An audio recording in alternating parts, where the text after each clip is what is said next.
talk to Virgil out there. You ready? I'm ready. He has his, he's gonna go on Saturday and check him out. Okay. So if he doesn't like him, he'll do it next year. Okay. All right, please rise for the pledge. Pledge allegiance to the flag of the United States of America and to the republic for which it stands, one nation, under God, indivisible, with liberty and justice for all. Please be seated.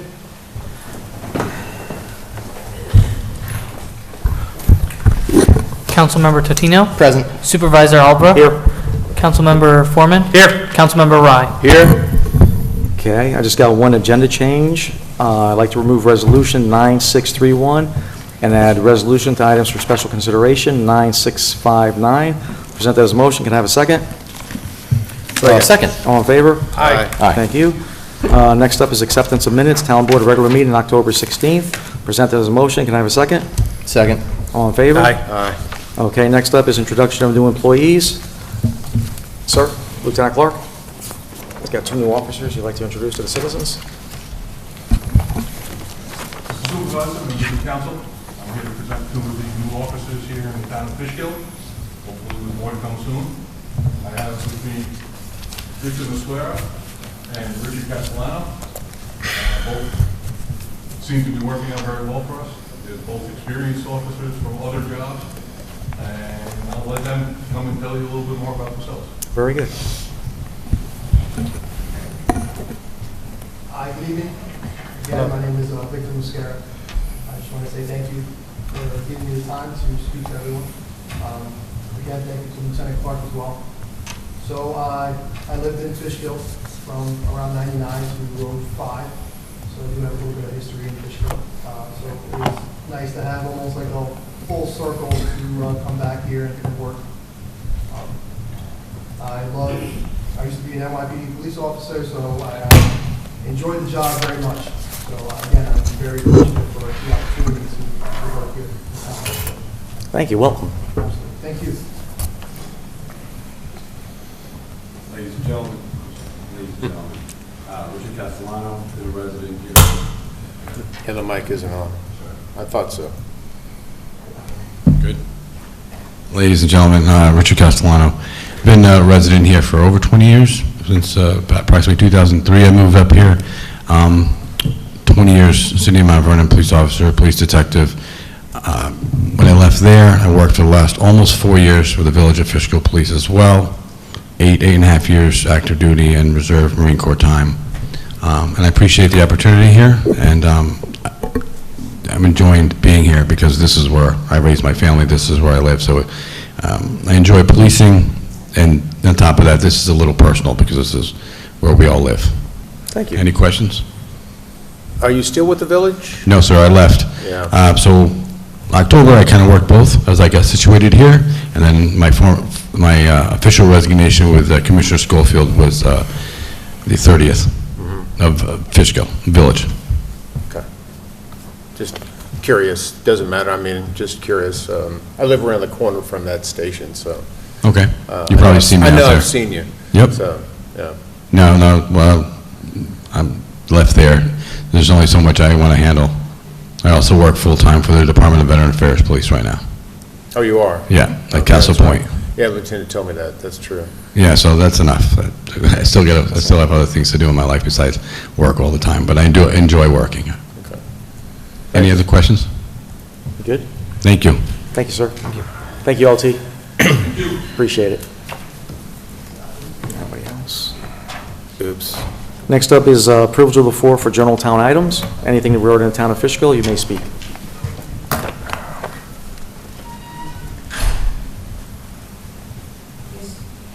No, he's coming over here. He dropped something.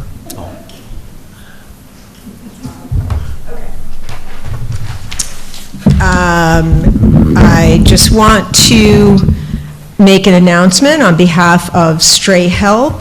We have our monthly spay-neuter clinic for cats coming on November 23rd, and we are very pleased and privileged to offer again this year a special for veterans, past and present,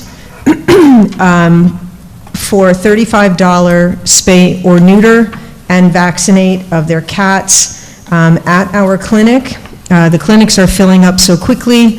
I just want to assure any veterans that want to take advantage of this offer, we will be sure to take care of you and honor that price going into December. We also have a clinic in December. So just call Stray Help, or you can visit our website, strayhelp.org. So it's very exciting that we can offer this again. Also, I just wanted to give an update on the spay-neuter program, which of course we are so happy that it unanimously seems to be going into next year. It's a successful program. Residents are really benefiting from this, where they can buy a spay or neuter certificate here at Town Hall for $37.50 and use that at our clinic. So every month, we're getting people that live here in Fishkill that are getting served by this program. So if anybody has any questions, any one of the council members knows how to get in touch with me, and we can certainly help out our veterans. Again, it's a token of appreciation, and we're privileged to be able to offer this again this year. Thank you. Thank you, ma'am. Ms. Daniele?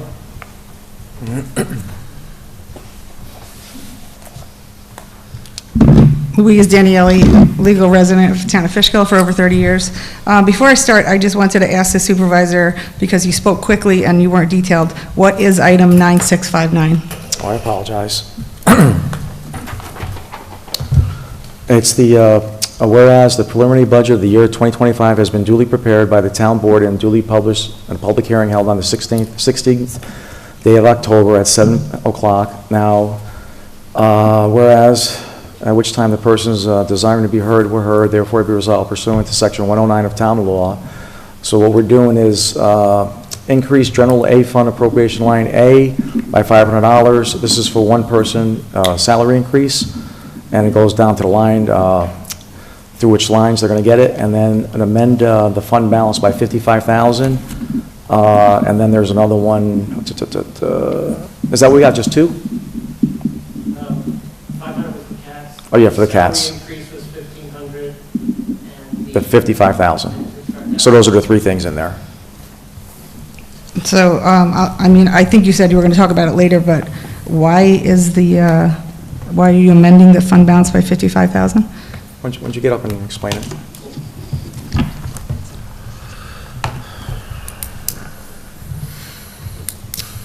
as I was reviewing the budget for submission to the state, I noticed an error in the Excel sheet where the formula didn't carry over.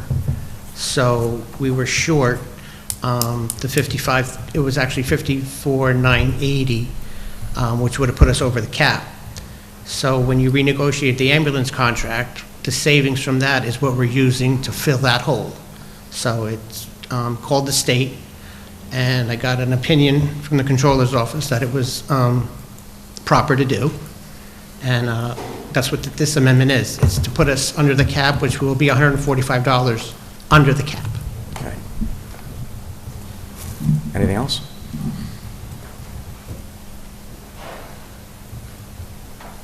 Thank you. That's concerning, so it just is very concerning to see that we just all of a sudden found an error that was $55,000. So it concerns me to think what else is there that we haven't seen. And also, I think there was supposed to be the money for the seniors, so that you said is not being added? Why don't you explain to her why we can't do it? Because it would take money from another, there would be less money if we did this move. Yes, the money for the seniors, you were trying to adjust a total line. To adjust the total line instead of 5,000, it would have been a decrease in revenue. And it didn't seem right to decrease the revenue, so that's why it was pulled. And like I said to you earlier, next year, if we need a little extra revenue for the senior center, we can get that done. Or next year, we can just give them what we actually told them we would give them.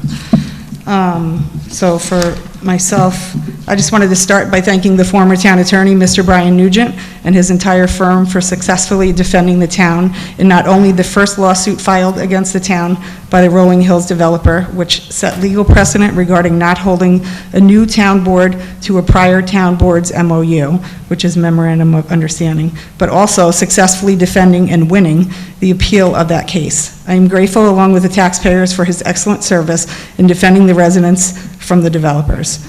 Unlike the current board, who lost the lawsuit and refused to appeal it when they should have, including one town board member who has close personal ties with that developer, we know who they work for, and it's not the residents. So thank you, Brian Nugent. The town misses your excellent services.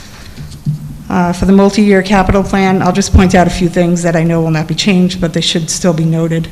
Under the town hall, page 76 of the packet, the town hall cooling tower should be done next year, not in 2026. That's more of a continued priority than the, quote, Route 52 sidewalk, which is a deceptive way of wording, quote, the path around half of town hall for $40,000. Under parks, I still disagree with the spending of $100,000 for a statue of a sword. If you couldn't fundraise for it, you should not spend taxpayers' money on it. And how do you pave Shepherd's Park next year for $167,000? Actually, why? I wouldn't, but if you're going to, how do you do that without not doing the drainage first? You have the drainage scheduled for the next year in 2026, and the paving scheduled in 2025. So I would think you should have to move the drainage to next year or remove the sidewalk. That might equal it. Discussion of amending the preliminary budget. I was going to say that I saw the 3 changes were agreed upon at the last meeting, but I didn't see any documentation about how those changes affected the tax rate. So what you're saying, this new addition to the agenda is what he said. So that whole last one has changed.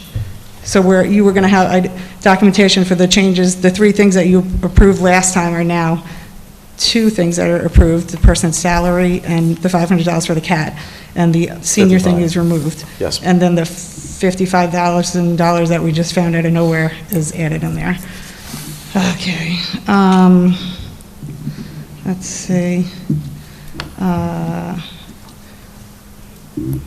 I was going to ask why the comptroller or the supervisor didn't advise of those numbers, but I see that. About what?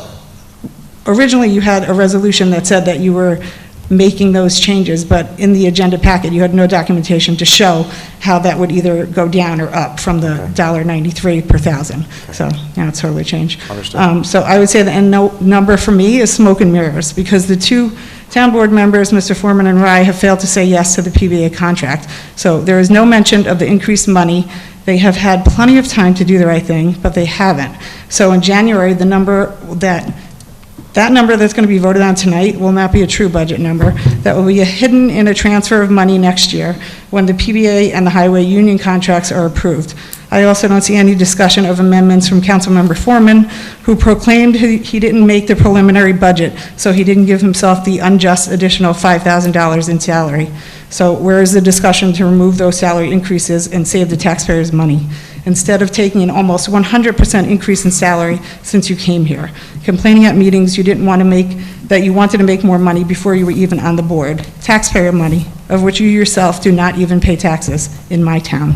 There is still time tonight to do the right thing and amend the undeserved $5,000 increase for board members. I doubt you will, though, which is disgraceful. I'd also like to congratulate former Councilmember Jackie Bardini, who is now Councilmember-elect Jackie Bardini, so congratulations to her. Thank you. Anybody else? Ma'am? Hello? Good evening. My name is Ruth Anderson, and I've lived in this area all of my life, and I love it. I call it a little slice of heaven. But my reason for being here tonight is to acquaint some of you, or to update some of you on my nonprofit. I have a nonprofit business. The name is Taking It to the Streets, FHWD. FHWD is the acronym for feeding and clothing the hungry with dignity. And what we provide is organic food. That's the way I eat, and that's the way I feed the homeless. I have volunteers that come, and our mission is based on Matthew chapter 25, verses 35 and 36. I was hungry, and you fed me. I was naked, and you clothed me. And that's exactly what we do. Every other week, our team leaves Fishkill and goes to Poughkeepsie. Wherever we see people, we stop our car, we feed them, we give them a complete set of clothing, and most times people will say, "What do you need?" And I say, if you need it, they need it. So that's what we do. The other week, we go from Beacon to Newburgh, and we comb all the streets, and we feed the people. And not only do we feed them, but we approach them with dignity.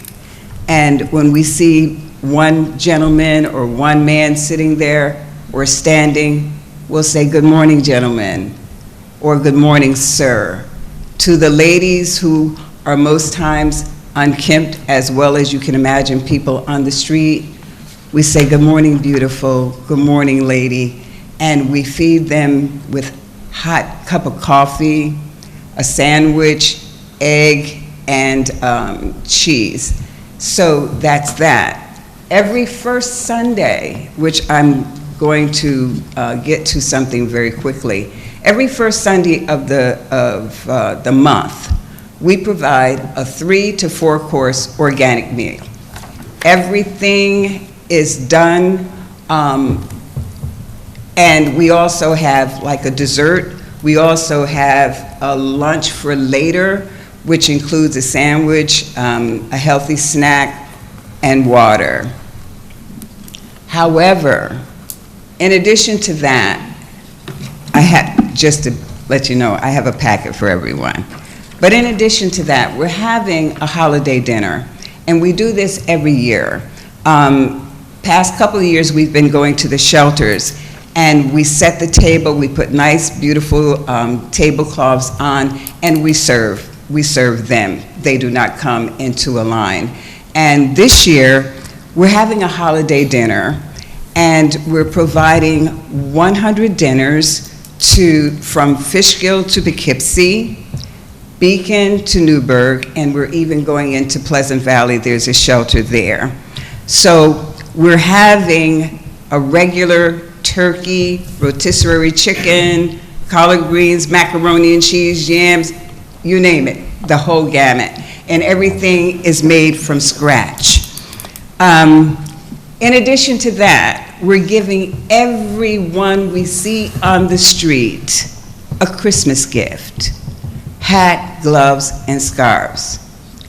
In addition to that, every year we provide gifts from infant to 17 years of age at the lodge, not the Poughkeepsie Lodge, but the lodge, Hudson River Lodge, I'm sorry, on Route 4455 in Poughkeepsie. There's approximately 125 children that we give gifts to. Pending the age is what we give them, but all of them receive hat, gloves, scarves, and I'm also a part of Bombas. If you've heard of Bombas, they give us 3,000 pairs of socks every year, so everybody gets brand new socks as well, and then an age-appropriate gift. And because every Friday morning and every Saturday morning, I go to, sometimes along with a team member, to Ann Street in Newburgh. And if you just want to go over there sometimes, we take clothing and footwear, the whole gamut. And what I'm asking this year, because in your packet, you will see this, winter items. And in this packet, if you'll notice, whatever you can do, I'm asking the town of Fishkill, because I'm located in the education building adjacent to the Fishkill Church of the Nazarene. That's where I go to church, and my pastor and the board allotted me a room about half the size of this room to accumulate what we need to distribute. Also, in your packet, you will see this listing.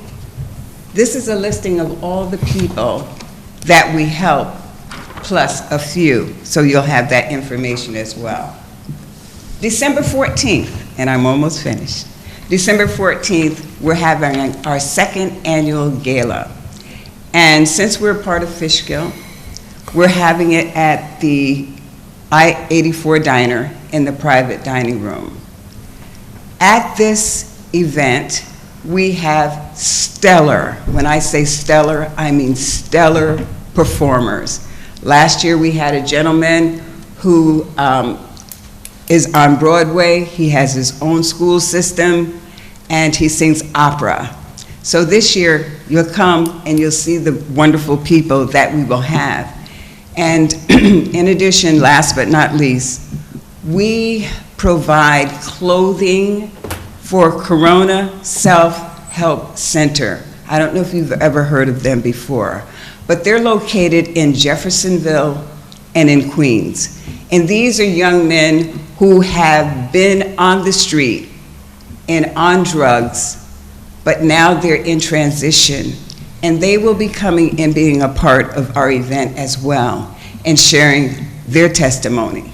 Also, we have another person that you may have heard of, but she will be coming because she was a former prostitute.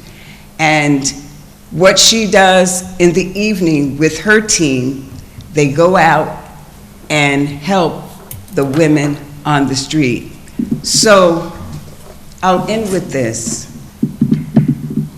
Homeless people are sometimes invisible in our community, but we serve over 100 people on a weekly basis, and we serve them with dignity.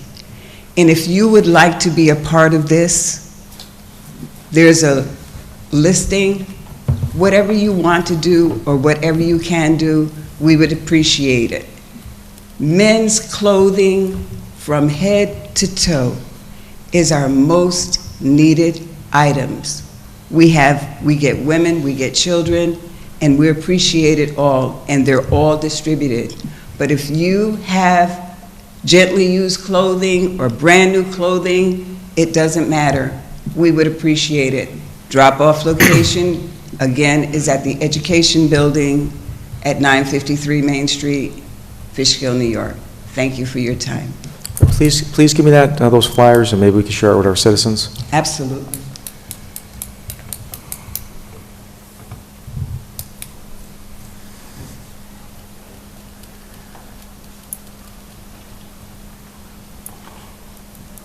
Okay, do you need that with us?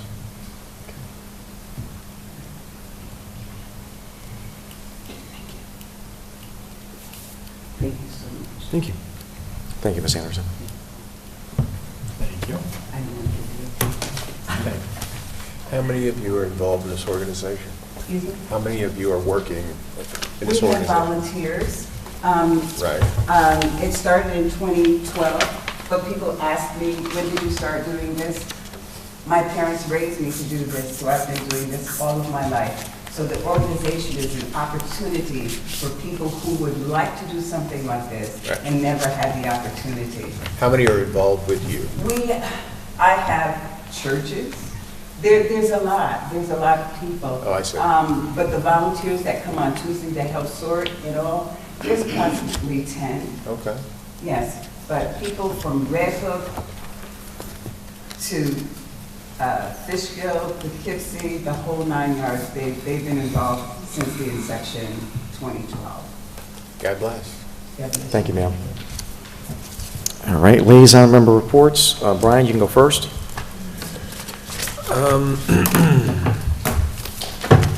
I think, Ozzy, you and I attended the dedication at Doug Phillips Park of a truck for radar. Yes, yes. Yeah. And I'm sorry, it's gone right out of my head. It was for a previous employee. Radar. Radar is his nickname, but his real name? Richard Wolf. Richard Wolf. Richard Wolf, who worked with the fire department and worked with the highway department for quite a number of years. He evidently was greatly loved. I never knew him. But the number of people that turned out for that event speaks to volumes on the opinion they had of him. So my hat is off to the family and the community that loved him, and also to Highway for naming the truck after him, and that's a very special thing. I did go to Think Dutch's Small Business Awards this other week, and I'm on the Think Dutch's Advisory Committee, so I was pleased to go. And very pleased for Boutique Wines and Spirits for winning the Small Business of the Year award, and they're right here in Fishkill, and they're across from Walmart, and you should check them out. They're really, really special people, and my hat is off to them. And John and I actually just met with Carmine over at Highway, and he was great in giving us a briefing on status and content of the soon-to-be, I'm sure we'll ratify, highway unionization contract. Everything looks good, everybody's happy, and we're pleased to be a part of that and get that briefing. That's what open government and participation is all about. So I think that's it. John? Pass. Nothing? Okay. Greg? I'd just like to give a congratulations to everyone who stood for election, everyone who won their elections this year, and give a big round of applause to everyone from the Dutchess County Board of Elections. As everyone is probably aware, our town hall is used as an early voting site for more than a week. That requires a lot of cooperation and coordination with election employees and, of course, town and facility staff who make it possible for everyone to come in, cast their votes efficiently, leave safely. And of course, on election day, there are polling sites throughout the town where our voters participate in the democratic process. So to everyone from the Board of Elections, thank you for facilitating a free and fair election here in the town of Fishkill. We look forward to working with those individuals who are elected at the local, the county, state, and the federal levels moving forward. I would just like at this time to address something, Supervisor, with your permission, that was said at a recent town board meeting. It is not my preference or my policy to speak about the conduct of town employees in an open session. However, there were comments made to me, about me, at our most recent town board meeting by a town employee appearing in their official capacity, which were materially false, and I would like to address that. The employee was requesting a special executive session with the town board. That request was not done in compliance with town board agenda policy, and the employee was informed of that. When I asked the employee why we were not notified in advance, the employee said to me that the employee had not received any email correspondence from me since I took office in January. This was said not once, but twice, and said that as a result of that, the employee felt that they couldn't contact the town board as they had no faith that they would be listened to or that their emails would even be read. I did not engage with the employee on that topic at the time, as I did not want to engage in a shouting match that would be unbecoming, as the employee was clearly agitated. But I did, after the fact, go back through my records and determine that I have communicated at least half a dozen times with this employee by email, in addition to a number of phone calls during which important town business was discussed. My most recent email to this employee is dated April 9th, and since it does not contain any sensitive material, I'm happy to waive privilege, and I'd like to read it into the record. The email reads, "Thanks, town employee's name. I hope everything is going well. Feel free to call, text, or email me anytime you need anything." Smiley face emoji, and my signature card. That email was not replied to, and I have received no one-on-one correspondence from this town employee since that date. I would like to ask the town supervisor, has the town employee in question made any further request for the executive session that appeared to be so important at our most recent town board meeting? No. I'd just like the record to stand reflected. And that's all you got? That's all I have. All right. Sunday, I attended a plaque dedication with the Roundabout Rural Cemetery. The Pomeroy Foundation, along with the Roundabout Fishkill, the Roundabout Rural Cemetery staff, was able to get a Pomeroy dedication. We have it on our town website. Basically, they found at least 15 Revolutionary War soldiers that fought and lived in Fishkill, and that plaque was dedicated to them. A couple days ago, I was at yesterday, as a matter of fact, I was invited to the VA Center, Castle Point, where they celebrated Veterans Day. I was able to speak. I was able to communicate the good work of the town board of dedicating the 3 roads to Chief Nimham, Sergeant Briggs, and Corporal Brickerhoff. And I invited them all to come to our ceremony on Monday for the dedication of the Sidney Schofield plaque in the Spanish-American War, which will be on this Monday at 10 o'clock. If anybody would wish to attend, we'd like to see you. Just want to follow up on what Ms. Daniele said about the case, Rolling Hills. It was a 4-0 decision, and it's 16 pages long, but the gist of it is the following. When they balance these arguments for the developer, it comes to the developer or the town, the residents. And this is very powerful. However, their argument must be balanced against the constitutional rights of the populace. That's you, the populace, to choose governmental leaders, that's us, to support your position. That's how powerful the citizens of the town of Fishkill are. You get to pick and vote for people that sit here to protect you and protect your quality of life. And this is set case law in the entire state of New York, and municipalities have more power than they ever had before when it comes to development. So your town board has done a great job on that.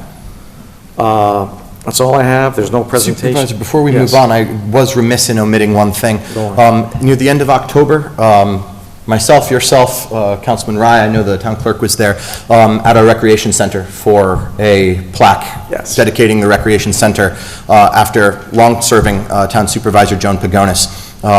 Everyone who's lived in the town for a long time already knows her legacy, but for those who may be more recent to our town, Supervisor Pagonis led the town for decades, and one of her great accomplishments, perhaps the greatest accomplishment, was the construction of our town police station and our town recreation center. The rec center is an invaluable asset to residents, whether they be seniors at our senior center, hardworking families who send their kids for after-school programming or summer camps, and anyone who benefits from the use of our town park at events that our recreation center hosts and organizes. So it was fitting that we dedicated and recognized her contribution to the town and that lasting legacy.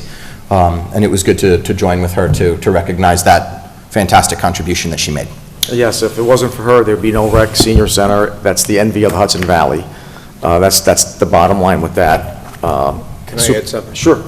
Yeah, I was glad to be there, and it's a magnificent facility, there's no doubt about it. And we're all very, very happy for the years and years of service and joy that that building brings to families and communities, and certainly kids.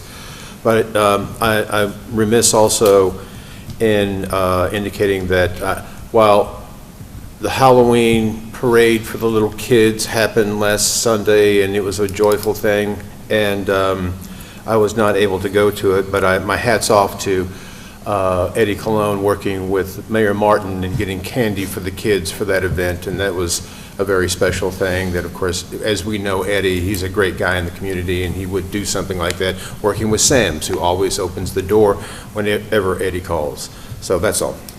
Well done. All right, next up is discussions. The first one will be discussion on the Red Schoolhouse property. I spoke with Mr. Gaba about this earlier. Mr. Gaba, can you give us a quick update? Sure. The board had asked me to obtain title search to find out who the record owner of the Red Schoolhouse Road property is. We've had that title search completed. The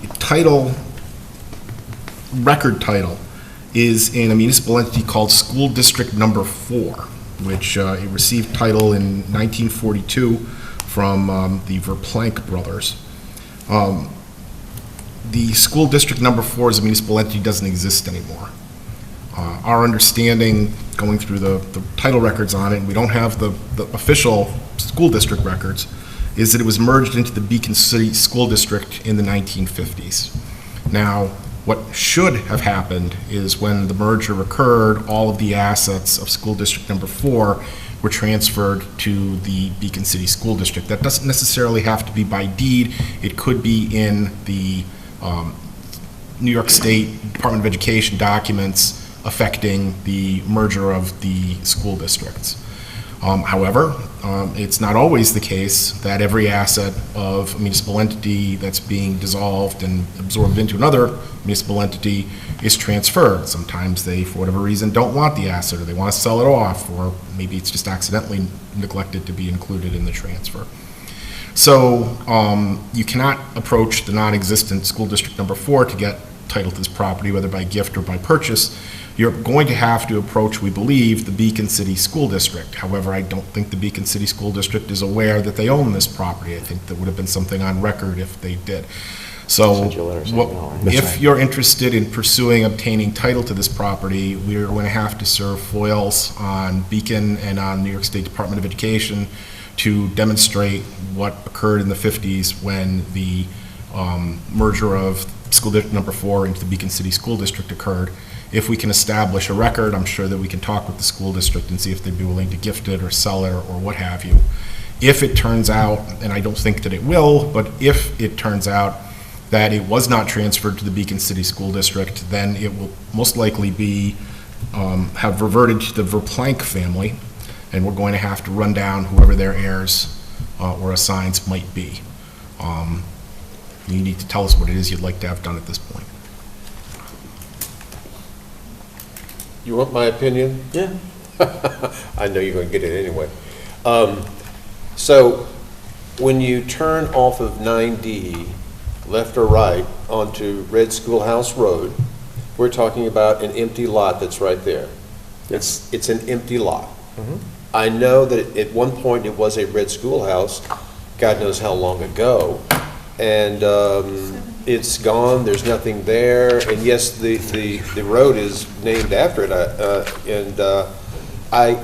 while I love the idea of doing something historical for the town, you're talking about acquiring something and spending money and creating something that, for me, I would be, if I were driving past it and there was something there, I may not have a desire to pull in because, you know, it's just traffic and everyone's going home or going by or everything. I think it's an awkward location. I think it's an expense, and I'm really not interested in pursuing it. John? I don't know how much money we're talking about, so it's hard for me to say yay or nay. Well, it sounds like, from what Mr. Gaba just said, that the next step would be to serve foils upon the district and the State Department of Education. Doing so doesn't cost us anything. Take us a little time to get that information back, but... What are the plans for this? Is there money attached to that? Well, listen,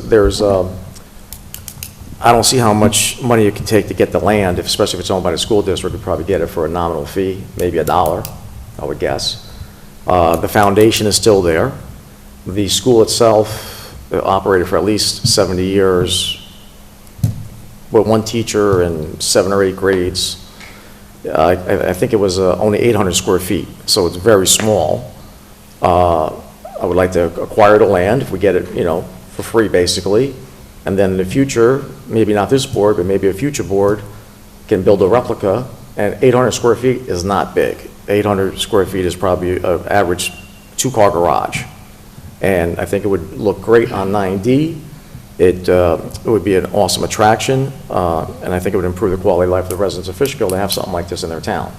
That's just what I think. But there's 4 of us right now, and at the very least, I think if we can get it from the school district, I think we should move on it, but I think if it reverts back to the Verplanck family, that might be more difficult, and maybe we squash it at that point. What's it gonna cost to get a title search and all that other stuff? Well, you have the title search Right. already, it's just a So you gotta matter of contact the sending school some district. FOIL demands to the school district and to the. Is that board. just time? Yes, legal time, an hour and change, it won't be very much.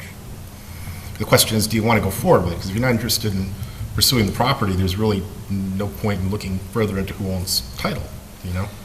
I mean, I hear you laying the groundwork for a future board.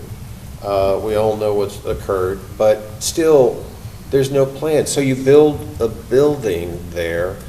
I don't understand what you do with it and how it really is adding to the quality of life of Fishkill. I don't get it. Yeah, you're going to replicate a building that's long since gone, and a lot of people don't understand it, so I'm not on board with that. Okay. So, Any comments? I mean, I think that, not to use the cliche phrase, if you build it, they will come, but, we won't really know the extent of the uses and services that building could render to the residents until it's built. I'm sure that our recreation department could find educational programming utilities for it. I'm sure that we could set up an informational kiosk. I have no doubt that the historical societies in our area and the historical sites would love to put informational brochures there to help drive tourism to their locations. I'm sure that there's any number of potential uses for the site if we were to build something on it, but even if we weren't, wouldn't it be nice if we could properly tend to the site that has such historical value in the town of Fishkill? I'm not committed to building something there, but if it's possible to obtain it for, potentially $1, if, the paperwork and the files show that, the school district may be in the legal entity that owns this parcel, wouldn't it be good if we could try and prioritize our history? I'm okay with going through the FOIL process, not committing to spending a lot of money Good. going Yeah, forward. fair enough. But I'm inquisitive Normal. about moving to the next step. Yeah, because if it goes back to the Verplank family and there's an area, Then you it's might dead want, end. you might want 500 grand for it. Yeah. Then we say no. Right. But Well, if at we get least it- no. Yeah, but if Yeah. we can get it for $1, then I think we should jump on it. Yeah, if it's something that could be acquired cheaply or even freely, if they wanted to gift it to us, we could, perform a little bit of maintenance on the property, clean it up, make it so that the foundation is visible, maybe put some, educational information there for people who want to visit the site. I know that that's a popular hiking area around the Stony Kill trails. It could have a value at very little cost to the town. I know we're jumping the gun, but I can just tell you that if it comes to the fruition that we're gonna do something with that, even if we get it for $1, I'm gonna want a business plan to find out what we're planning on doing right, and what the costs are gonna be, right. Fair before I commit to. Yeah, I'm with you. I don't want to commit to building anything until we know that there would actually be a utility to it. I don't think, and I'm sure the supervisor would agree, that there's no point in slapping up an empty replica of something that has no function. Exactly. But, that would be for, again, future consideration, but we won't get to that point until we serve those foils and get our answers. Go for it. Mr. Gavin, I'll proceed. proceed then. Thank you, sir. Thank you, gentlemen. Number 2, discussion of Sorry, I was gonna say, Well- when did you maybe want to table this to? February? Yeah. Yeah. It sometimes takes a long time to get FOIL responses from the state, and if it's old documents, they're not going to get them to you in 30 days. They're just not. Second meeting in February. Second meeting? Okay. Thank you, Cooper. Next up is discussion of amending and adopting the multi-year capital plan. This is a yearly thing. I did put in for the Bailey Sword statue, and I did put in for a pathway, and a nice piece of the pathway was already completed by Healy Brothers that adjoins the Fox Ridge property. And I'd like to make a little pathway. If you're around Town Hall, a lot of people walk around here, a lot of communities use it. Those are the 2 additions I made, and then there's other stuff for highway and 2 cop cars, I believe, a couple of highway trucks, et cetera. So, I've got a few things circled Sure. here, but when we put that property that the citizens of the town of Fishkill approved for sale, It's good. I said, should they approve it, and we have a sale, and those funds will come into the general fund, and I made this point that I'm about to make now, that fund, those monies should be used to offset the sword. Is that what you're like? I would love that. So, I'm in favor. so explain why we can't take it out of the budget, but we can do it.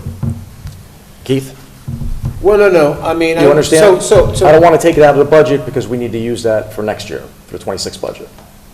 what I would like to do is have it offset, because I know that we have a timing thing on getting the sword going, right? To have it constructed.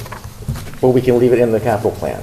Instead of using what's in there now, we'll use the money from the proceeds of the sale of the house. Is that what you want done? Yeah, I could live with that. yeah. Yeah, I'm in favor. You okay with that? Absolutely. Okay. Anything else in the capital plan, 5-year? I have just a number of things I didn't know anything about. For instance, let's see. Replacement of individual office heating and cooling units. Where is this for 2026? I see it's put off, but how have we determined, in what office are we talking about? And How much is the amount on there? that's $275,000. I think it's the entire town hall. They got those, the heaters and cooling systems are built in. Well, Right. not built into the wall, they're close to the wall. Right. And their original one, since I believe they built this in 1989. So they're getting close to needing a replacement. And, They're probably highly inefficient. well, they still work. They make noises, and sometimes they work, sometimes they don't. But Technology's improved. Speaking from a supervisor's office standpoint, I know that the heater works, but the air conditioning leaves a Yeah. lot to be desired. well, the air conditioner was working today. Cooling towers, is that the police department? Of course it will. So, rebuild cooling tower, $325,000. That is located, So when you walk out this door here. Right. And walk to the police department, you got Right. that big thing there? that's what I thought. Right there. Hasn't that been complained about for a long time? Is there like issues with it, or what's the latest on that? Still works. Still works, okay. And we've got, who assessed that, I guess, now? Buildings and grounds. Building grounds, okay. Lobby renovation, $50,000 off in '27, so what, are we talking about right out here? What are we talking about? Lobby Read the renovation? thing, Brian. Lobby renovation, $50,000. What lobby? What are we Yeah. doing? That's in '27, but It might not happen. I don't know, so we don't know what lobby it is. Yeah. Might want to know what lobby it is. Roof to sidewalk, got you on that. Carpet replacement, $150K, where is that? I think we got a grant, is that to the Justice Court? I don't No, so there's two things, yes. That's I for don't the rest of the town hall. Justice Raich was able to get us a grant, and they're going to replace the carpet in this room in the Justice Courtroom. That is for the other part of town hall in the future. Okay.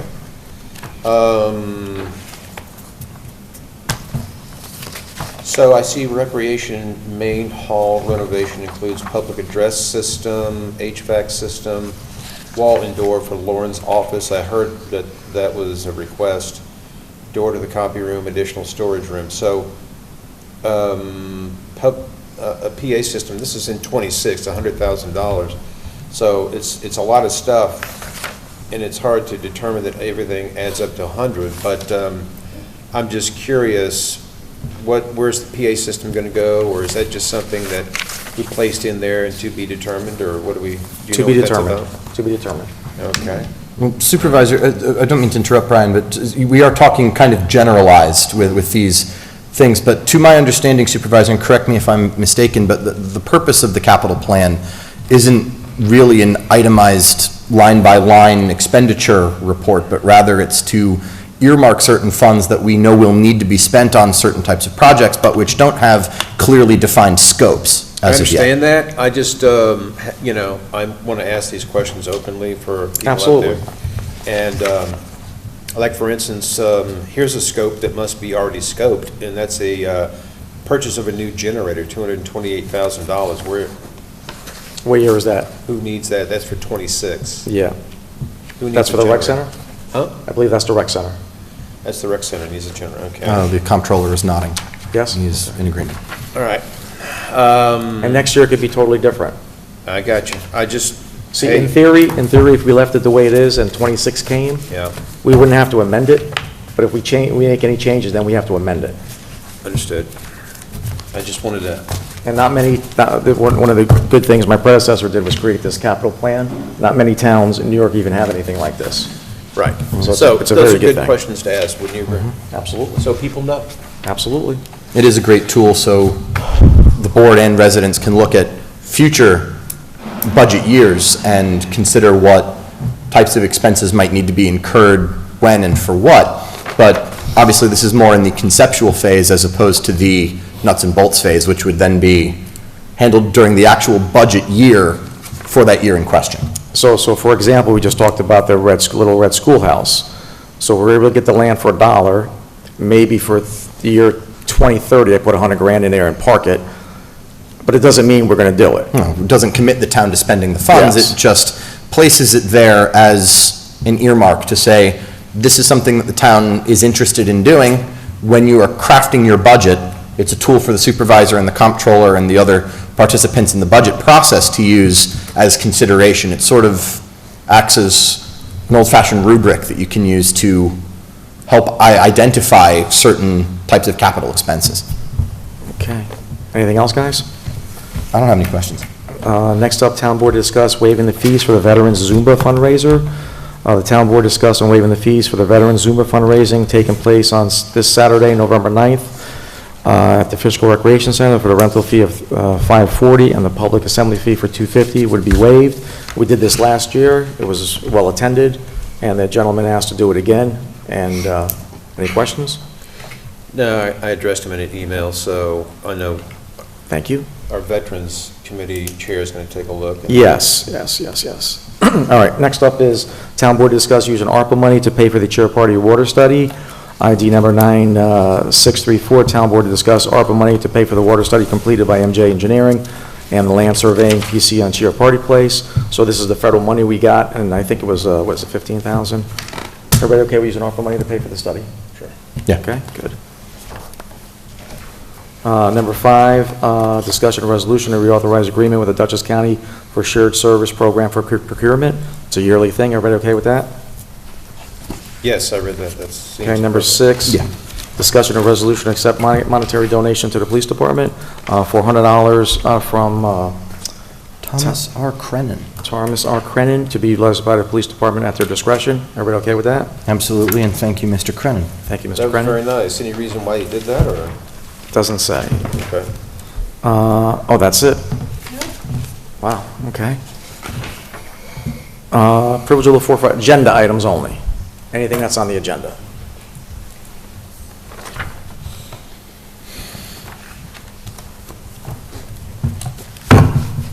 Louise Daniele, legal resident, over 30 years. Amazingly, I actually agree with Brian on something about the Little Red Schoolhouse property, that it's not necessary to buy it and build a building on it, but it kind of makes me laugh to think that he doesn't think that that's okay, but he thinks it's okay to spend $100,000 on a sword. Neither should be okay. And the fact that the people just voted to sell that house and you think it's okay to use the house for the sword is, again, something I don't agree with, and I'm sure a lot of people in town wouldn't agree with either. And I believe the highway superintendent had plans for that money, which didn't include spending it on a sword. He and I discussed it. That's great. I'm still speaking and expressing my opinions. I just wanted to clarify, so you changed resolution number 2 to 9659, and on that, it says resolution to amend the 2025 preliminary budget. And then when you move down to the next resolution, it says resolution to adopt the 2025 town budget. So I'm wondering if that has to be changed to adopt the amended preliminary budget. I just didn't know the wording of it, so I was just curious if that had to be. Adopted as amended is the 2025 Adopted as amended. financial year budget. That would be number 3? Correct. That would be number 3, yeah. Okay. Let's see. Mr. Gaba, procedurally, we would need to adopt the resolution to amend prior to the... Absolutely. Okay. And then So we you should would- do the item We for need to do the item for special consideration consideration first. first, Okay. before... Yeah, I believe the supervisor could move that up on the agenda and so went out. Yep. Do we need to vote on that? Yes, we have to. No, that was good, thanks. My only other concern brings me back to the $55,000 that was just found. So I'm just wondering, is Excel something that our prior comptroller used, or should we be looking at a different accounting software so that this doesn't happen again? Mr., I just, Excel is used in all accounting. okay. What was it that you said? Newburgh, I used it at No, what I'm saying is, explain how the lines were crossed when you looked on the computer with that. The error didn't affect. You have to come up here. For future meetings, we should get him a lav mic so he can just Yes. answer from his seat. The error in question did not affect the tax rate. The error in question affected the calculation for the 2%. Cap. That's how I was gauging if we were near the cap, and that's all it affected. It didn't affect the tax rate at all. Those numbers were fine. It just affected the way that I was looking, where we were in relation to the 2% tax cap. And you said this was like in Excel, it was a Excel spreadsheet, is a used in all tabulation accounting. error in the Excel format? Yes, the number was keyed in instead of pulling it from my worksheet. So it was an inadvertent error, and I detected it and found it and corrected it. Thank you. so just my opinion, I didn't think that the old comptroller used that, and we never had any errors previously, so just concerning, and I hope that it doesn't happen again, and to be something that's more serious than him finding it and correcting it. Thank you, Ms. Daniele. Anybody else?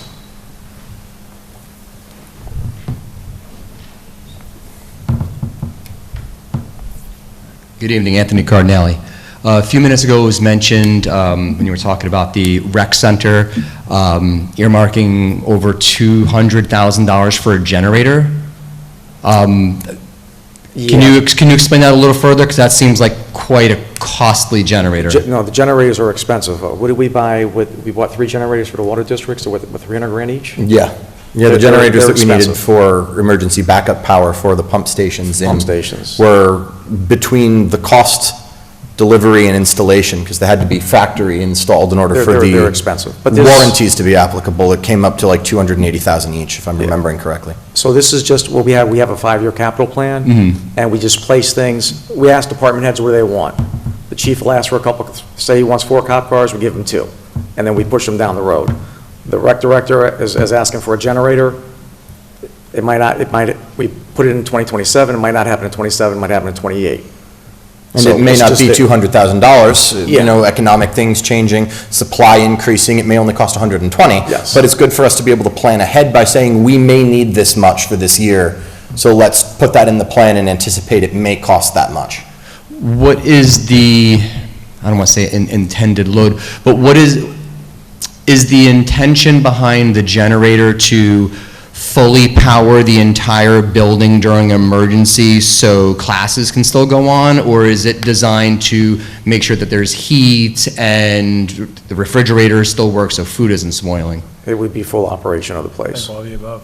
Yep, everything, Okay, all the above. all right, thank you. But that could be 3-4 years down the road. Okay, We're thank you. just planning for that possibility now, so it doesn't become a emergency or a contingency later. Anybody else? Okay. Next up is consent agenda. I'll make a motion to accept the consent agenda. Can I have a second? Second. All in favor? Aye. All right, so let's do the, I think you'd like to make a motion to amend the agenda. do I have to make a motion to do that? Or I can just do it? Well, you added them to the agenda already under special consideration, now you want to move them up. So All I right, make a think that motion you to have move the the special, authority. the item for special consideration above the resolutions. I'll present that as a motion. Can I have a second? Second. All in favor? Aye. Aye. All right, so the first one is to, resolution to amend the 2025 budget, ID number 959659, whereas the preliminary budget for the year 2025 has been duly prepared by the town board and duly publicized. Public hearing was held on the 16th day of October 2024 at 7 p.m., and whereas at which time the persons delivering, desiring to be heard were heard, and now therefore be resolved that pursuant to Section 109 of the Town Law of the State of New York, the Town Board of the Town of Fishkill hereby adopt the preliminary budget as amended, altered, and revised as the budget for the Town of Fishkill for the year 2025 following changes. So this one's going to be a salary increase, but it's from different places. One will be increase the general A fund for $500, One will be another appropriation line for $1,390. One will be for Social Security for $105.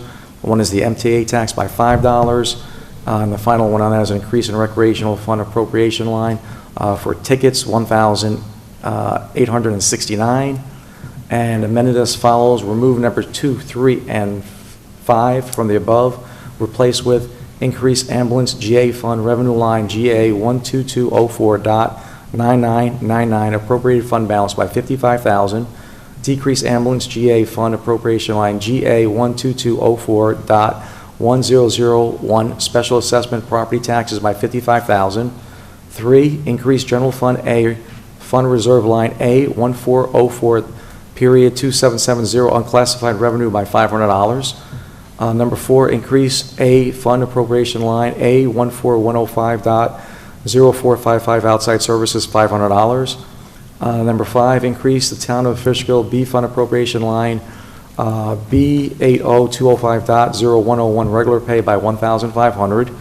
And then increase Social Security by $115, the MTA tax by $5, the retirement by $267, and then increase the TOV fund reserve line B 12204.2401 interest by $1,887.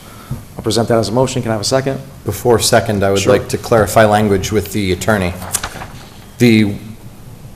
Now therefore be it resolved, the town board does hereby adopt the preliminary budget as amended. Is that combining the amending and adopting under a single resolution? Well, we already have, you have a tentative budget, which you held your public hearing on.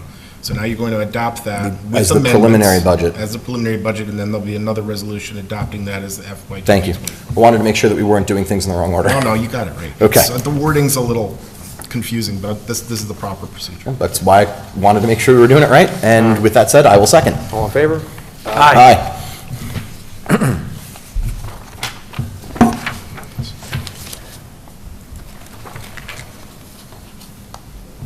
So we took this one out.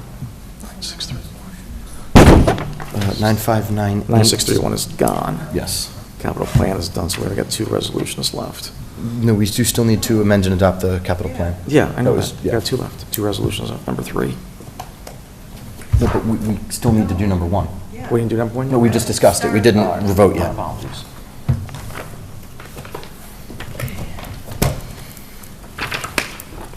So the first one will be the capital plan, the 5-year capital plan. Yes, exactly. Resolution to amend and adopt the multi-year capital plan, ID number 9598, whereas the town of Fishkill is authorized and empowered by under New York General Municipal Law 99-G to undertake a planning and execution of a capital program. Whereas the town board of the town of Fishkill adopted a multi-capital plan pursuant to resolution 2015, the year 2015-205 on November 18th, 2015, to provide the maintenance and improvement of public infrastructure and the process of planning for and prioritizing capital investments to ensure that key assets are repaired or replaced before an emergency occurs. And whereas part of the annual budget process, all department heads were asked to reassess their needs for equipment, maintenance, and infrastructure, and changes in the project costs. And whereas the town board has reviewed, discussed, and recommended additional changes to the multi-year capital plan, and whereas the multi-year capital plan was amended to reflect these changes for a period 2025 through 2029, as well as any changes in the town's funding ability. Now therefore be resolved, the town board of the town of Fishkill hereby amends and adopts the capital plan for fiscal years 2025 through 2029 as attached. I present it as motion. Can I have a second? Second. All in favor? Roll call? Roll call, yeah. Councilmember Totino? Aye. Councilmember Foreman? Aye. Councilmember Rye? Yes. Supervisor Alborough? Yes.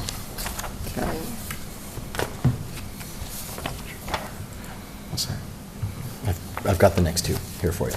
Just read that.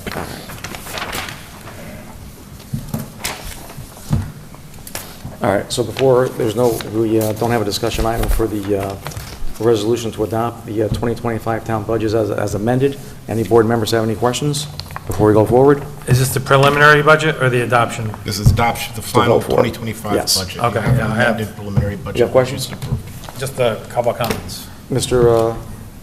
Keith, just to hit the podium, if you have questions? No, I don't have any questions. Oh, okay. So I am concerned that this budget represents deficit spending. Deficit spending occurs when government spending exceeds its revenue. The current spending in this budget calls for a significant tax increase. Regular town revenues are not enough to cover the spending in this budget. So if I open up the Office of the State Controller, just bear with me for a second. The annual budget is perhaps an entity's most vital document and should be developed using all of the most current and accurate information available. Using non-recurring, one-shot revenues to support recurring expenditures may appear to offer a solution to establish a balanced budget. However, the strategy is a short-term solution and only temporarily defers the need to address structural budget imbalances. Therefore, it is important to prepare the budget using realistic estimates based on the most accurate and current information available, and not to rely on one-shot revenues to support reoccurring expenditures. This budget that we're voting on calls to take $2.5 million out of the fund balance, just to balance this budget. And I think it's a little irresponsible to take that much out, and I'm not in favor of this. Okay. You know, there's a lot of money being spent, including lots of salary increases. I'll name two. The supervisor secretary, who's been employed by this town for less than a year, is getting a 9% salary increase. Our tax receiver is getting a 14.5 salary increase.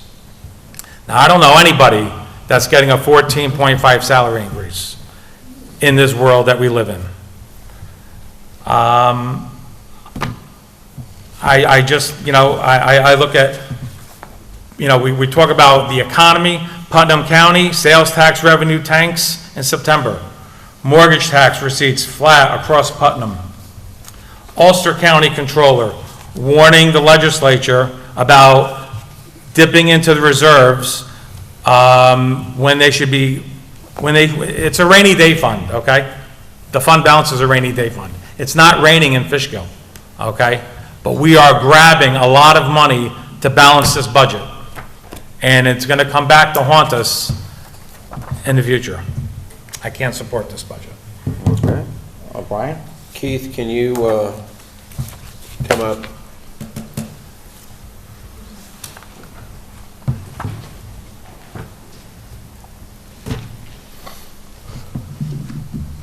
I mean, I was speaking just briefly with you before this meeting, and I said, you know, we should have this give and take, you know, before the public. And I expressed to the supervisor my equal hesitancy because of the 2.55 that we're taking from fund. And I'm just wondering, I mean, why are we needing to use fund balance, which is a reserve? And I understand that sometimes you can use fund balance. Can you explain to people where we can use fund balance? Well, fund balance is essentially to do Put the mic up to your... a one-shot solution. It's not made to carry over year to year. If you have a one-shot item, Right. it's acceptable to use fund balance, but not to balance year after year the same items. So, A generator, like we have in the capital. Could be, fund balance could be used to pay Right, for for that. one time, Yes, you know. correct. understood. So, how, you know, I know that I sent you some questions and you're great in answering it. Do we fully fund the, you know, we're going to have highway salary increases next year, and there's going to be a union contract, and so there's going to be increases. Do we have an idea of how those are going to be funded right now with this budget? Most of it is funded through the 25 budget, and then we will be using fund balance again to make up the difference. But we do not know what the increases are, the step increases. We don't have those numbers yet. So we put our best estimate into the 25 budget, and whatever we need, we can get out of the fund balance. And that would be a one-shot that would just cover that? Yes. And we would... but we wouldn't know until we have the numbers. What salaries are going forward. I got you. Now, do we, with the same issue with the PBA contract, which, by the way, anybody questions my support of the police department, please don't do that, because we had our labor attorney that raised questions when she finally got her eyeballs on the PBA. I'm not going to get into an argument about this stuff, Ozzy, so don't worry about it. We asked for a certain document to be submitted to her so she could rework it and submit it back, and we could have resolved the PBA contract a long time ago. So do we know even what those dollars are going to be like? Because there is they're printed, it's not adopted, but the monies for inside that document are not going to, it's not the argument, and so are we going to cover those salaries next year? And Yes. Are we going to do? We'll cover them with the B fund, which has a $6.9 million fund balance. So we do have the resources to cover those. Okay. But it's not in the, We don't covering in know- the fund balance, or we covering it in the We budget? don't know the numbers. I'm sorry? We don't know the numbers. Well, we know I think we know what the police budget's going to be. You can't budget something unless you have the numbers, right? Correct. So right now, we're just assuming and doing our best guess based on the information we have at this moment, but we do have a plan to pay for it. So that. Hold on, I just have, so we do have a document that the supervisor and the PBA agreed to, even though it's not official because we haven't adopted it. Right, that's one of our sources. But we have an idea of what that number is going to be. We have an idea, yes, correct. But that number is not in this book. It's up in the fund balance. No, because it just doesn't make sense to put it in the budget now, because it's a guess. So It's kind of like the capital plan. But we It's more adopted of a- we adopted the 2024 budget last year when that contract was expiring, and Sharon put 3.25% in that budget, the budget that we are sitting in right now. So even though they didn't have an agreement, the money was there in case that agreement ever went through. But we don't know what the money is. So when the money is not used, it goes back to the fund balance, right? Yes, if So that the- money was not used, it would go back to the fund balance. And correct me, I've had a number of conversations with Sharon. You worked with Sharon on Yes. this budget. Correct. I'm assuming that she shared with you her general policy of drafting the most conservative budget possible. By that, I mean lowballing expected revenues and overestimating potential expenses. We did discuss that, and we came to a compromise. So this is in keeping with general conservative budget practices. This is not... Yes. So if, looking at this budget at this point, we would expect that actual revenue and expense balances would balance out to the town's favor as opposed to the red, It's a based on net prior zero budgetary balance. practices. Yes, I have to So the submit a net zero balance to New York 2.55 State, that so yes. our colleagues are referring to will likely be considerably less than that. Yes. Okay. So, for example, in the 2020, and when we did the 2023 budget, the board cut out about $700,000 out of that budget. And the impact on it is what, Mr. Douglas? When you cut money out of the budget, it disappears. And that money does not return. It doesn't exist. That's in perpetuity, so it's $700,000 for that gone. year and the following year and the year after that, essentially. Because you've now lost that leviable amount. So if you decrease the tax levy by a certain amount to accommodate a tax cut, you're still bound by the cap in increasing that rate. So That's you a can't correct just statement, make up yes. that 700,000. That's correct. So decisions made by this board 2 years ago, this being now the third budget reflecting that, would account to $2.1 million missing out of potentially the town's assets That's because correct. of a vote that was taken by the two gentlemen at the end of this table. I don't know who the vote was, but when you take money out of the fund balance, it just disappears. So it should be stated then that the complaint that we're short $2.5 million should equally go with the fact that 2.1 of that 2.5 is directly because of the speaker's decision. If it was kept in the budget, yes, but And it was pulled and... That was an amendment that was made. And we can go further, that also, after that budget was adopted with a public hearing, there was a resolution to do a five-year bond for up to Yes. $1.7 million that we're paying, that I voted against, that we're paying, what, about $300,000 a year to Principal and interest? principal interest into. Yes. Yes. So I share the board's concern with the highway line with the fund balance. It's still pretty good. We need to fatten that one up again, but the other ones are pretty good. I spoke with the highway superintendent. What's budgeted may not, most likely is not all going to be spent, and that's going to get dropped back into the fund balance. Is that correct, Mr. Douglas? That's correct. Yes. And why do we have to keep it, doing it like that? Because then we lose it.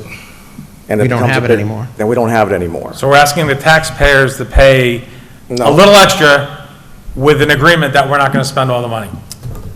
I think that's what you Well, just I said. think we're asking the taxpayers to pay a little extra this year because you decided 2 years ago to hack $750,000 out of a balanced budget. I mean, let's call it what it is, John. I actually You have... made a decision 2 years ago, and now it's coming around to bite you where it hurts. not And biting you're pointing me. the finger at the supervisor because it's convenient, because he's the one who's got to put his name on it. Okay, so... That's pretty cheap. Listen, guys. That's a pretty cheap shot. Listen, we're only talking a couple dollars here, so It's I'm not... a cheap shot. Listen, I haven't even finished... No, I didn't say it's a cheap shot. I said it's a cheap move. I haven't The entire strategy is cheap. my line of questioning at all, and I'm glad you dove in there and gave us a dissertation, but I'd like to finish. Absolutely. So, I'm just trying to, here at the budget time, when I look and I see a 2.55 deficit, I think I have a responsibility to ask the question. Absolutely. Yes. And I don't have a problem with that. And you don't have a problem with answering that, do you? No, sir. No. And this board should be patient with these lines of questions. So I just want to make sure that, police are covered, that as John pointed out, we know Sharon put funds in there for next year, and that Yes, me and Sharon did go over this you budget. went over that. Yes. Okay.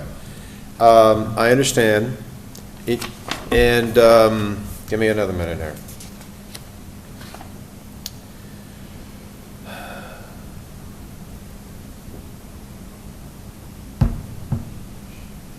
So you mentioned to me when we were talking, and it was brought up here, that there was $55,000 that you found, that you had to put back in, and you had to call Albany about this.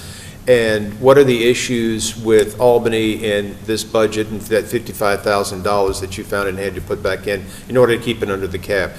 I know I'm a little all over the place, and I'm looking forward to you to bring it all home. Okay. Just let me get my notes. Yeah.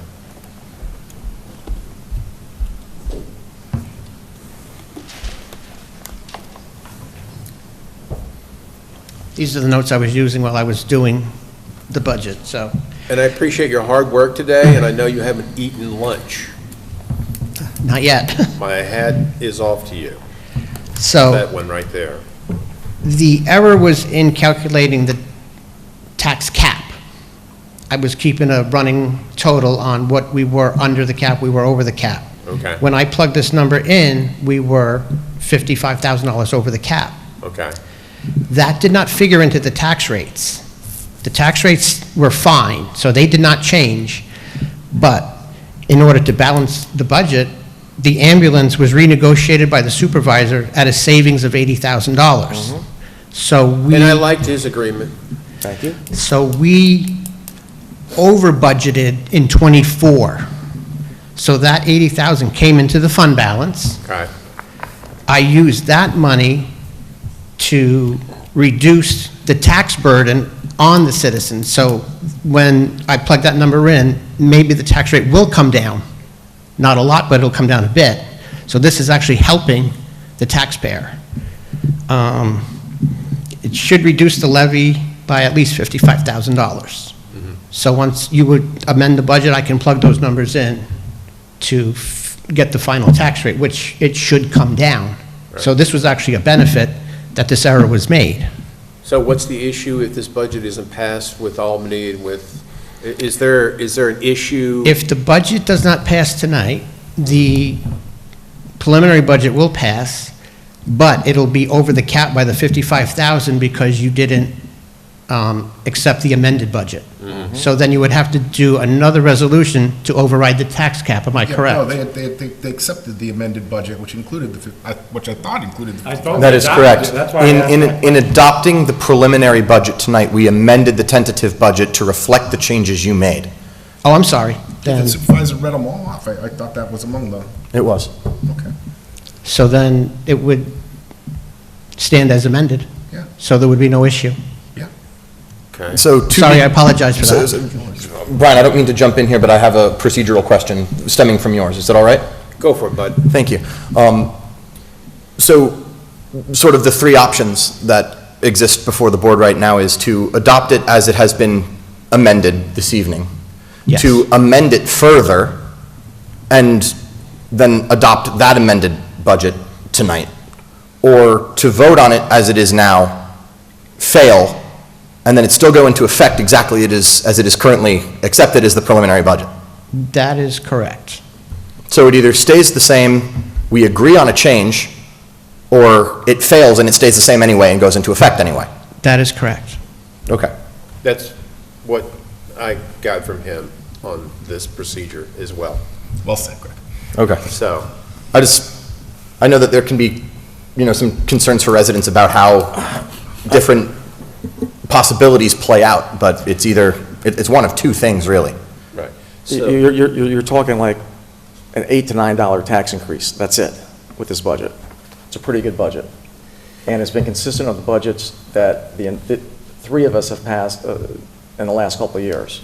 Same procedures, same way we've been doing this. all right. There's nothing really different than what we've done in previous years. I've become more satisfied. You're a yes? Yeah. I would just like to make one comment. Because it's going to pass anyway. So we might as well amend it and pass it. Okay. We already amended it. We already amended it. Yeah, we already did. Right.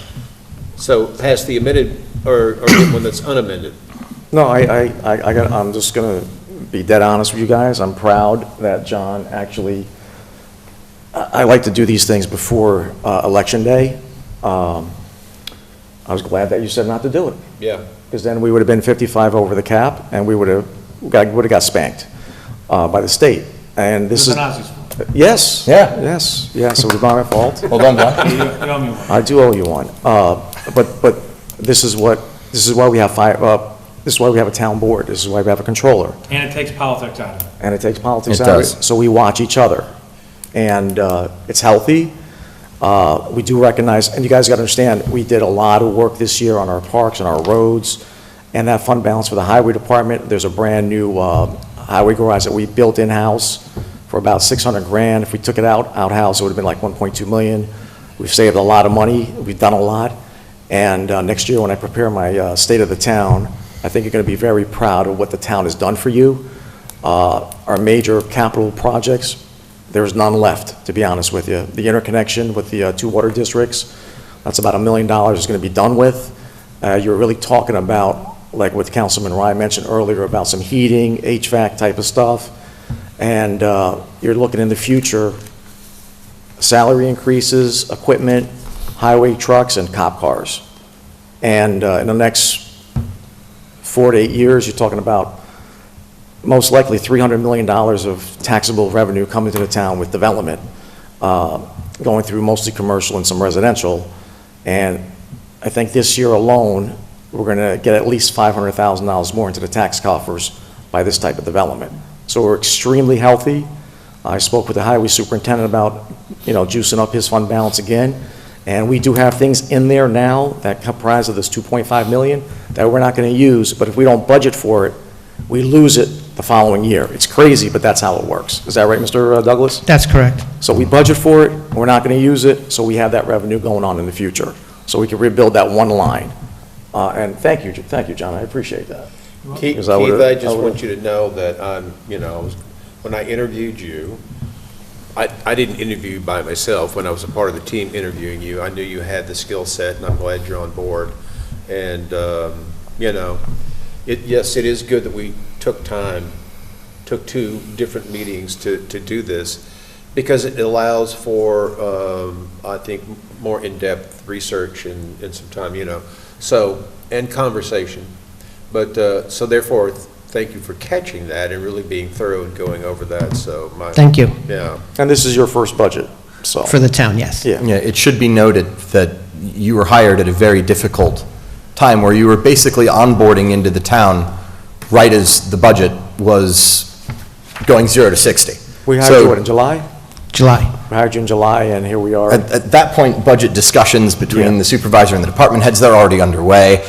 You basically came out of the frying pan and into the fire, and to do what you were asked to do so quickly after starting here was asking a lot, and we thank you. Thank you. Before we vote, I would just like to make one brief comment. You're going to, John, the floor Just first? wanted to say thank you to Keith, Sharon from Florida, and Olympia. Yes, Sharon. Thank you. All right, and Olympia, Yes, Olympia. who's here tonight, we All right, appreciate she's it. not here. Okay. You think she's here, but she's Too not. late. It's another Olympia. The entire finance office team. Yeah. Everyone. You guys are the best. You Yeah. are the best. Yeah, Rick and Matt were on this. Rick was on Rick, the Kareen, everybody budget. in the finance office does a Yes. great job. How's your mother?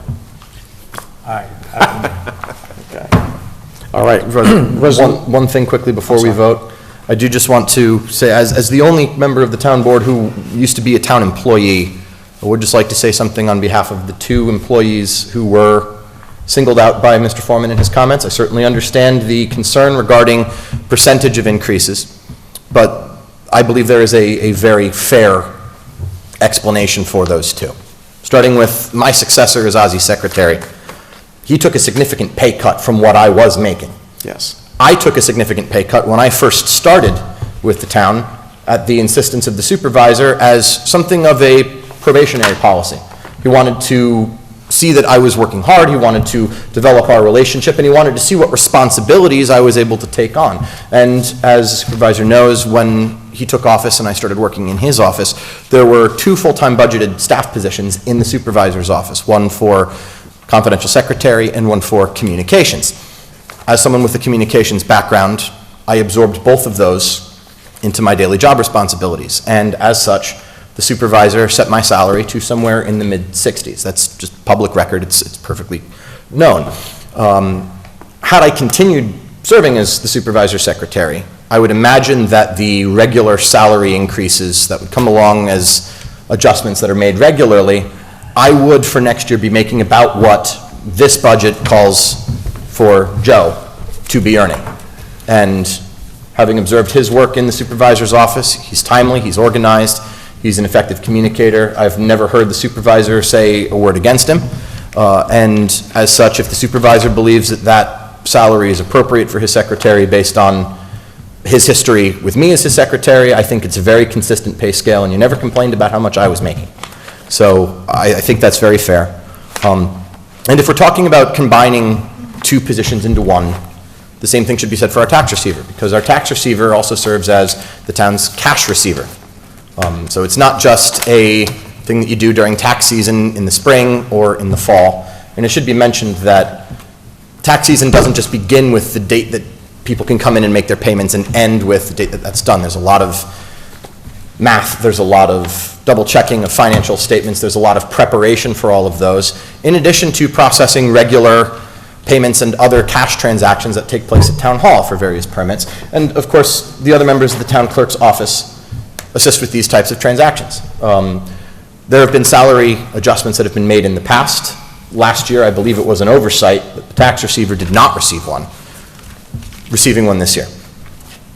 No, well said. I think I think probably almost everybody that works for the town now is on the lower end of a living wage, I would say. And these were the last ones to get moved up a little bit. There were other people years before that got bigger increases. Like I said earlier, our infrastructure, our buildings, very, very good condition. Our parks, our roads, we are doing very, very well. So I'll read the resolution to adopt the 2020. It has been moved and seconded. It has been moved and seconded? I thought it I don't was. think so. I think it's, No? Let's play it safe. Let's play it play it safe. It hasn't been moved and We have seconded. not voted on it yet. Yeah. I know, resolution- but we moved to discussing it. I thought that we had read it and then, Okay, resolution to adopt the 2025 town budget as amended, right? yes. Okay. ID number 9596, whereas the preliminary budget for the 2025 budget has been duly prepared by the town board and duly publicized, public hearing was held on the 16th day of October 24 at 7 PM. Now whereas the time all persons hearing it will be heard and heard, now therefore be resolved pursuant to section 109 of the town law of the state of New York, the town board of the town of Fishkill hereby adopt the preliminary budget and the budget for the town of Fishkill year 2025 presented as a motion. Can I have a second? Second. All in favor? Roll call vote. Roll call. Councilmember Totino? Aye. Councilmember Foreman? Nay. Councilmember Rye? Yes. Supervisor Alborough? Yes. Thank you. 3-1. Then the next one up would be the resolution for medical buyout increase. Whereas on December 20th, 2017, the town board of the town of Fishkill adopted personnel policies and procedures codified in the manual entitled Employee Handbook that govern, among other things, the eligibility for a medical insurance buyout. And whereas the full-time employee or full-time elected official who is eligible for the medical insurance coverage may be available through the town may receive a cash buyout in lieu of receiving medical insurance benefits. To be eligible, the medical insurance buyout, the employee or full-time elected official must provide documentation of alternate medical insurance coverage as a matter of form determined by the town and sign the appropriate waiver of insurance coverage or waiver of liability to the town. And whereas Section 806 of the medical insurance buyout policy be amended to increase the amount of the medical buyout, and whereas a full-time employee or full-time elected who is eligible for medical insurance to the town but waives the town coverage will now receive $2,600 per year for waiving employee single coverage or $6,000 per year for waiving employee plus one, that's family. These payments are annual amounts that will be prorated for new full-time employees and new full-time elected officials that waive their medical insurance coverage. And whereas the payments of the medical insurance buyout will be made in 2 installments each year, one in the first paycheck in June and the other in the first paycheck of December. These payments will be treated as part of the employee's gross income and will be subject to the appropriate withholding for income and payroll tax increases. And an employee of elected official must be employed on the date of payment in order to receive the buyout. And whereas in the event of the employee or full-time elected official loses coverage under the alternate insurance plan, the employee may elect coverage under the medical insurance plan made available through the town. Coverage will become effective in accordance with the provisions specified in the plan documents, provided the employee meets all eligibility requirements of the insurance plan, and whereas all other terms, conditions, and policies related to the medical insurance buyout remain unchanged. Now, for it be it resolved, the medical insurance buyout by the Town of Fishkill Employee Handbook adopted December 20th, 2017, be amended to increase the buyout amount of $2,600 per year for single, $6,000 per year for family, and further resolve that the other conditions and policies related to the medical insurance buyout remain unchanged, and be it further resolved, the town supervisor and his designee are hereby authorized to take steps necessary to effectuate the intent and resolution, and be it further resolved that this resolution take effect December 1st, 2024. I present that as a motion. Can I have a second? Can we discuss this? Yes. Yeah. This is effective when? For next year. 12/20? Next year. Okay. Can I talk real quick? Go for it. Okay. I got a question. So I don't know how many people are benefiting from this, but I know there's, the supervisor's benefiting from it.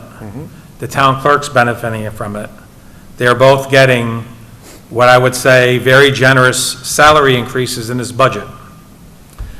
Supervisor going from 62 to 85,000. And now we're gonna bump them up from 2,600 to 6,000 on a medical buyout. The town clerk is going from 75,950 to 85,000. Okay, about a 12% increase in salary. And I believe she is another person who accepts this. I just think it's too much. I mean, if we weren't going really, really super high with salaries, then I could say, take a little bit here, take a little bit there, but Okay. you're getting big salary increases, and I'm okay with, we never discussed number. You just said here, this is what's in the budget. But to go from 62 to 85, plus 6,000, I think it's too much. Okay, what do you think is reasonable? What, can I ask? 'Cause Sure. I'm very curious about this too, because that is a lot of money. And first of all, how did we apply these numbers to begin with? Is that what it absolutely cost the town for a single person or a family plan? What's I don't the understand single the plan cost about? on this, because it's a lot of cash. I got it right here. How do we determine those dollar amounts? It's $25,000 for a family plan? What is it? Yeah, $25,000 for a family plan. I've been supervisor, this is my 5th year. I've saved the residents of Fishkill over $100,000 by not taking the insurance. Yeah. And I think it should be stated for the record that if we're talking about generous salary increases, the 3 individuals currently working for the town who are receiving the most generous salary increases are myself, Councilman Rye, and Councilman Foreman, because we're getting a 50% salary increase. Now, it may not, dollars and cents, be enormous, but if we're talking about a proportion of our income, we just gave ourselves a 50% raise tonight. To 15,000. Precisely. We're not talking an exorbitant sum, but we are talking about a significant percentage of increase, and it just... So that benefits your narrative, because we're talking about percentages rather than real dollars. Can I We just... just did that earlier. I'm just trying to find out the dollar amount here. Oh, that's fine, I'm just And why saying we- that Mr. Foreman's complaint just rings a little hollow. There's no problem voting to raise his own salary by 50%, but he's going to quibble over $3,200 in an insurance Mr. buyout Totino, when the town is you're really benefiting more I'm than the only one that 20 grand. voted against the budget. Thank you. And thank you. You're really on the attack tonight, Greg. I mean, can we just have a conversation about this? Go ahead. Go on, Mr. Galvin. Mr. Gavin. I appreciate the board's dialogue over this, but I really think you're mixing apples and oranges here. Salary increases are salary increases, and that's one thing, and it's a policy decision. The board does what it thinks is best. Medical buyouts aren't given as a means of increasing someone's take-home. Medical buyouts are given because it costs the town more money if the person takes the insurance and doesn't take the medical buyout. And in setting the appropriate amount of a medical buyout, you have to decide what incentivizes it enough for a person to say, I'm going to go out and get my own medical insurance as opposed to taking up the town's. $2,000 isn't much of an incentive, especially when the policy costs at least $25,000. I can assure you it would cost even more if it was bought privately. $6,000 is still a drop in the bucket compared to the cost to the town to provide this medical coverage. So if you want to say, gee, I think maybe to incentivize it, $5,000 would be enough, fine, I get that. But the question for you in regard to the medical coverage is, how much is going to result in the town saving money, the $25,000 or more, that it would otherwise be spending on these people? Because if you don't incentivize it, they're going to take the medical coverage is going to cost the town the money anyway. It just jumps out because it's in the same year. I that there's a get big where you salary would increase. feel that way. That's why it's jumping out. But that's not the issue before you in regard to the medical coverage. Well, I how see come this where it wasn't triggered you, addressed 3 years but- ago? Pardon? How come this wasn't addressed 3 years? Why is it being addressed now? Well, the town wants to save the money now, probably should have tried to save the money 3 years ago. Everybody tries to do medical buyouts if you can. It costs a lot of money for insurance. But I mean, that's what you should be focusing on, is this appropriate number for the medical buyout, not how does it affect your overall compensation. I've saved the town of Fishkill by not taking it at least $100,000 since I've been supervisor. At least $100,000. Okay. At least. And if I remember correctly, the board voted to allow board members, I don't know if they're using it, the opportunity to buy, to get single-family insurance, paid for by the taxpayer, they have that option, and then they could pay the difference to get a family plan. We did that as an accommodation to other board members sitting here today. I don't take it. I know you don't take it, but Nor do I. we allowed it to happen. And I don't know if anybody's taking it, but it's an option. So I take it. if that's okay, I'm good with it. Is it a dollar amount? Would you like to drop it a little bit? No, I'm not voting for it, but I get the explanation. As long as you understand. It just bothers me that it's coming in the same year as a big salary increase. Okay. It's the only thing that's bothering me. Brian, you good? I mean, if we reduced it to 5, that'd be All better. right, let's make it, all right. I'll make the amendment to make it from 6 to 5 and make it from 26 to 25 for the single? Okay. So you'll need a motion to amend. So make a motion to amend the numbers from, for a single plan from 2,600 to 2,500 and family from 6,000 to 5,000. Can I present that, I'll present it as a motion. Can I have a second? Second. Okay, all in favor? Aye. Nay. Why nay? Okay. I don't like people who are, or I shouldn't say I don't like people. All right. I don't like this tactic. I think it's cheap and it's wrong. Okay, all right, so, now make a motion to adopt the amended, Well, the motion to amend failed, so now No, you it have... No, the motion to amend passed 3-1. 3-1. Oh, 3-1, I'm sorry, I thought there were 2 nays. I was All the right. only nay. I'm sorry, I misunderstood the vote. All right, so fine, now you have the amended motion before you, and you're ready to vote on. Yeah, you should really have a second on it, just to be safe. Okay, say that, say what you just said. So you have the amended motion with the new numbers in it as far as the medical buyout resolution goes. You present it as a motion, someone seconds, and then I'll present that as a motion, can I have a second? Second. Roll All in call. favor? Roll call. Councilmember Totino? Aye. Councilmember Foreman? No. Councilmember Rye? Yes. Supervisor Alborough? Yes, all right. We have no items, we already did that for special consideration, new and old business. Greg? No, I don't have anything. Okay, John? Just that we have a Veterans Day ceremony Yes. Monday. Monday morning, 10 o'clock. Yes. Let's see, a couple of things. I've already touched on the PVA, touched on the sill of the property going towards the sword. I don't know any developers, just for clarity out there. I will say that I read your eGov on the downstate meeting, okay? So, and I popped in at the end of that. Call it what? Popped yes, in you at came- the, yeah, at the yeah. end of that. And I'm just going to say this is, the development of the downstate property is something that none of us are happy about. Numbers ready to go? As Okay? proposed. As proposed. Okay, as proposed. Have Legal you got the numbers jargon. ready to go? Can you tell them? As the vote proposed. has to go on? So, I would like to say this publicly, that I would like for you to ensure that you're inviting me. We make this bipartisan because we're all interested in this, and I would like to be a part of these meetings to listen in. Okay, Thank you. yep, you're in. Anything else? That's it. Okay. When's the next town board meeting? November 20th. Okay. Why? That works. What's wrong? All right. The medical buyout increase is going to change your FY 2025 budget.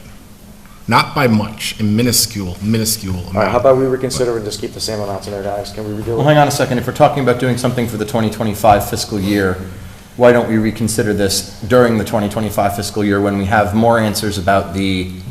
Well, when does that We already take budgeted effect? it for, Not for this, we didn't. No, I'm saying it's budgeted When at does the current the amount, not the amount that it's been medical buyout take amended to. effect? So I'm saying, why don't we consider it next year when we have a clearer answer about things like the PBA contract and the highway department unionization, so that way we can find out if money needs to be moved and how much. She's trying to say that we don't need, we already did the budget. We don't- Well, you'd have to rescind and amend as far as that goes. You have until the 20th of November to have your final I budget. don't want to do that.